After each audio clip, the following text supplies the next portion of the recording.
Olá, tudo bem com você?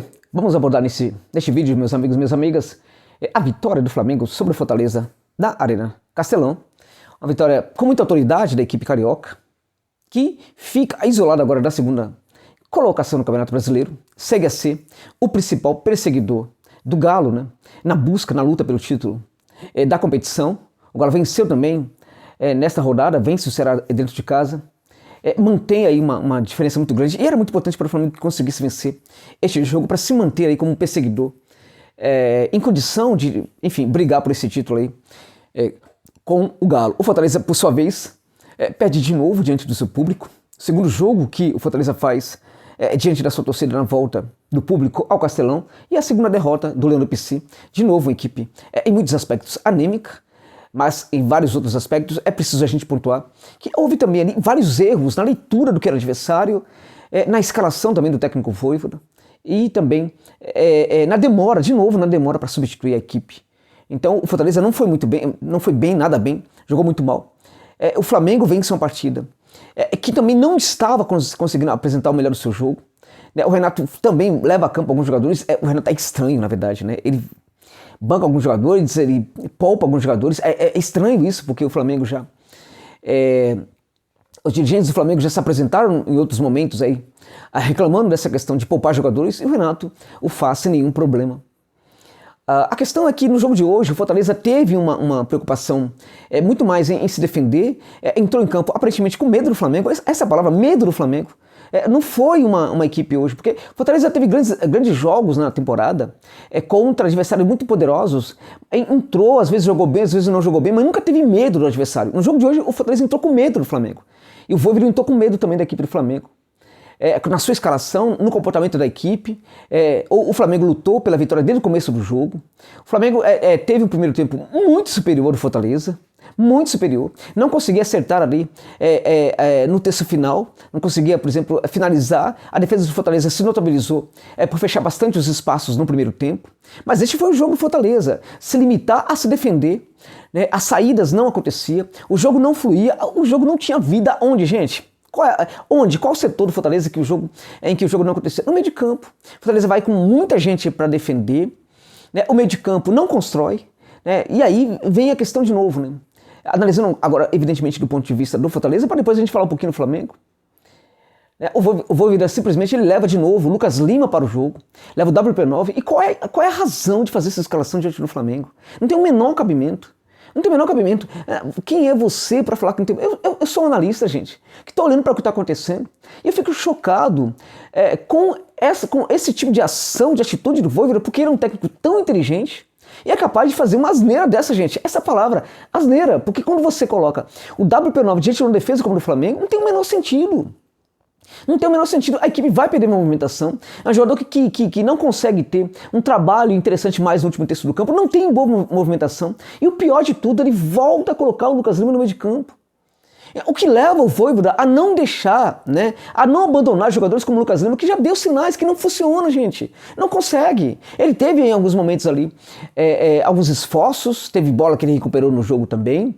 Enfim, teve algum esforço, teve um momento também que o jogo do Flamengo chegava ali perto da área do Fortaleza, e o Lucas Lima estava andando no meio de campo, também teve isso. Estava andando no meio de campo. Mas teve um momento que ele tentou, que ele correu, que ele até conseguiu roubar uma bola ali, né? Mas a questão que eu sempre falo é o seguinte, não dá para esperar do Lucas Lima apenas que ele se esforce. Ele tem a obrigação de se esforçar, como todo mundo tem também.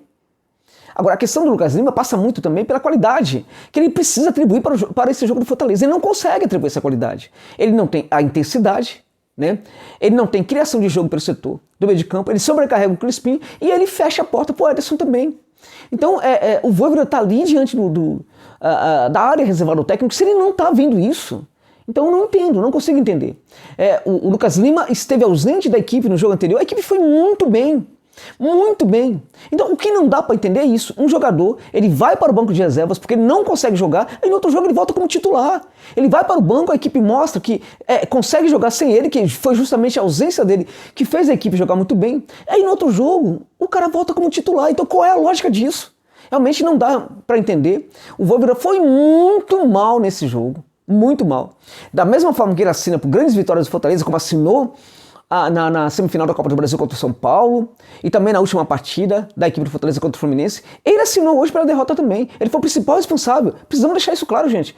Entendeu? É um grande técnico, sim, mas quando ele erra, ele precisa ser criticado. Ele errou e foi o grande responsável hoje pela derrota do Fortaleza contra o Flamengo. Aí, claramente, né, do ponto de vista, claro aí, né, da contribuição que o Fortaleza deu. O jogo do Fortaleza foi muito ruim, foi medroso, um jogo de muito recuo. Essa equipe vai jogar no contra-ataque, como é que marca em bloco tão baixo? E se você vai marcar no bloco baixo, veja só, se a equipe vai marcar em bloco baixo, né, uma equipe como o Flamengo, então evidentemente que a proposta do contragolpe é uma proposta que já está colocada, só que você não tem jogador de velocidade para fazer essa proposta acontecer. Você tem o WP9 lá que não é jogador de velocidade, se a bola não chegar nele ele não vai jogar, e tampouco ele consegue voltar para buscar a bola, ele não tem essa qualidade também, né? O Edinho, por exemplo, é um jogador que infelizmente não está jogando nada no Fortaleza. A torcida às vezes pede ele, é muito interessante esperarmos também que ele entre e faça alguma coisa, mas não está conseguindo também. Então, na verdade, no último jogo, o Ângelos não jogou nada, né? E aí ele não entrou no jogo de hoje, mas é bem capaz, por exemplo, mesmo não jogando nada, volte a ser titular no outro jogo, que é o que o Voivoda está fazendo. O Edinho não jogou nada na partida de hoje, foi incompreensível a presença do Edinho dentro da equipe. Não tem a menor lógica, o menor sentido. Não tem o menor sentido. Poder, por exemplo, poupar. A ideia era poupar o David para entrar no segundo tempo, entrou muito bem, evidentemente. Né? Agora, fica complicado, né? Você tem ali, por exemplo, no banco alguns jogadores interessantes que poderiam entrar. O De Pietri, o Voivoda simplesmente ele não dá chance pro De Pietri. O De Pietri não entra nessa equipe. Né? O Edinho não está conseguindo jogar, já deu demonstrações em outros momentos também. Por que não tentar, por exemplo, o De Pietri? Então o Voivoda foi mal, e foi mal demais, de novo, em não alterar a equipe no intervalo. Depois no intervalo a equipe fez um primeiro tempo pavoroso contra o Flamengo, pavoroso, e o técnico deveria mudar a equipe no intervalo. Ele não muda a equipe, demora de novo para mudar a equipe. É claro que quando ele faz as mudanças, ocorre ali a coincidência do Flamengo fazer gol justamente naquele momento. Né? Mas já era tarde. O Flamengo já está se empoderando de novo a partir daí das principais ações do segundo tempo. Né? Vai se construindo no jogo e acabar fazendo um gol. E a questão é, vale a pena ficar esperando o Flamengo? Vale a pena jogar desse jeito contra o Flamengo? Foi assim que o Fortaleza jogou contra o Flamengo no primeiro turno? No segundo tempo da primeira partida, Fortaleza foi muito bem contra o Flamengo, muito bem no segundo tempo, atacando o Flamengo, tentando buscar o empate, buscar o resultado. Né? Em outras partidas também que o Fortaleza jogou contra equipes que trabalham muito bem no último terço do campo, né? Que o Fortaleza ficou muito recuado, fazendo esse tipo de jogo medroso, né? Na verdade fez agora, mas contra outras equipes o Fortaleza tentou jogar, hoje não tentou jogar, ficou com medo no Flamengo. Vale a pena isso? Valeu a pena? O Flamengo é uma equipe que precisa de poucos minutos para resolver uma partida, então o Flamengo tem que ser atacado, o Flamengo tem que ser muito bem perturbado na sua saída de bola. Isso não aconteceu, não tinha jogadores para isso. O Wellington Paulista não é jogador para isso, ele não consegue atacar, né, a saída de bola de uma equipe adversária, ele não tem essa condição, ele não consegue. O Robson, que estava no banco, poderia conseguir, entrou no segundo tempo, foi muito bem. Era melhor o Robson do que, por exemplo, o Edinho. Era melhor o Robson, por exemplo, do que o Edinho, aliás, que teve um comportamento ali também ruim na partida, mas também teve muita preocupação defensiva. Mesmo o Crispim não subiu tanto como outros momentos, porque houve um grande pavor do que é o Flamengo, gente. Se jogar diante do Flamengo desse jeito, vai perder todas. Jogar 10 partidas desse jeito, com esse comportamento contra o Flamengo, vai perder todas. Se jogar assim também contra o Galo, vai perder as duas partidas, gente. Se jogar com esse medo todo, vai perder as duas partidas. Isso não combina com o Fortaleza, foi assustador, porque não combina com o Fortaleza que a gente está acostumado nessa temporada de 2021. Do ponto de vista do Flamengo, é impressionante que o 3-0 esconde, mascara alguns problemas da equipe do Flamengo, que foi merecedora, jogou mais, buscou a vitória o tempo inteiro, foi a equipe que quis vencer o jogo. O Fortaleza não quis vencer. O Fortaleza estava tentando empatar, jogando por uma bola, esse joguinho pequeno, de técnicos pequenos do Campeonato Brasileiro, do futebol brasileiro. Entende? O Flamengo quis jogar, não conseguiu, não estava jogando, não estava conseguindo. O Flamengo tem claramente problemas táticos, né? O Renato não consegue aí resolver algumas questões, tá bancando aí time alternativo, né? Pensando só nas Copas e tudo mais. Pô, o Flamengo é muito mais que isso. O Flamengo correu o risco de não vencer essa partida hoje, né? Poderia correr o risco, porque não correu o risco em nenhum momento, por exemplo, de levar gols do Fortaleza, mas poderia perfeitamente ter empatado a partida. Foram 3 gols, 3-0, mas tudo isso aconteceu em poucos minutos, como tem sido assim esse Flamengo. Entende? O Renato tem problemas sim, não dá pra esconder que a equipe do Flamengo teve problemas no jogo. O Michael estava muito mal na partida, né? O Vitinho mal na partida também. Então esses jogadores conseguiram de uma hora para outra fazer acontecer, porque o Flamengo é assim.